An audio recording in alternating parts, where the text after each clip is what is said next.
ఇవాళ tattoos and government jobs గురించి మాట్లాడదాం. అంటే ఏ రకమైన గవర్నమెంట్ జాబ్స్లో టాటూస్ అలౌ చేస్తారు, ఏ దేనికి అలౌ చేయరు అన్నది. So hi, I'm doctor Pratyusha, I'm consultant dermatologist. ఇది చాలా చాలా ఇంపార్టెంట్ టాపిక్. ఫస్ట్ మనం మాట్లాడుకునే సర్వీసెస్ సివిల్ సర్వీసెస్, అంటే ఐఏఎస్, ఐపీఎస్, ఐఎఫ్ఎస్, ఐఆర్ఎస్ వీళ్ళనమాట. మెయిన్గా పోలీస్ అండ్ ఫారెస్ట్ డిపార్ట్మెంట్లో ఉన్నప్పుడు డెఫినెట్లీ మెడికల్ స్క్రూట్నీ ఉంటుంది కాబట్టి టాటూస్ కొన్ని ఏరియాస్లో అండ్ కొన్ని రకాల టాటూస్ అలౌ చేస్తారు. బట్ అవేమన్నా కొన్ని ఇండీసెంట్గా ఉన్నా, బాగా ఎక్స్పోజ్డ్ ఏరియాస్లో ఉన్నా అవి మాత్రం రిజెక్ట్ చేసే అవకాశం ఉంటుంది.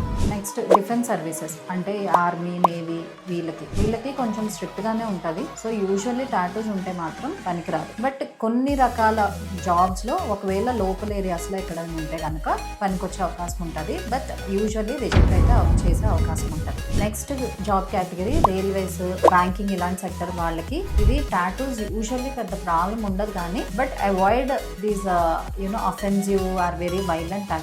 లేకపోతే ఏదైనా సెక్యూరిటీ రోల్ జాబ్స్ ఉంటే కనుక రేర్ గా రిజెక్ట్ అయ్యే అవకాశం ఉంటుంది. బట్ జనరల్లీ ప్రాబ్లం ఉండదు. నెక్స్ట్ కేటగిరీ వచ్చేసి టీచింగ్ కేటగిరీ. వీళ్ళకి కూడా జనరల్ గా రిజెక్ట్ అవ్వదు, but still you have to avoid offensive tattoos. Next teaching category of government jobs. వీళ్ళకి జనరల్లీ టాటూ ఉండడం వల్ల ప్రాబ్లం ఉండదు కానీ but it's important to maintain some kind of professionalism. So to summarise, defence services అంటే army, navy, air force వీళ్ళకైతే definitely strict rules apply అవుతాయి.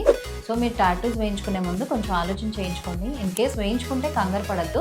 మా దగ్గర advanced laser technology with treatments ఉన్నాయి. So we'll definitely be able to help you. Thank you.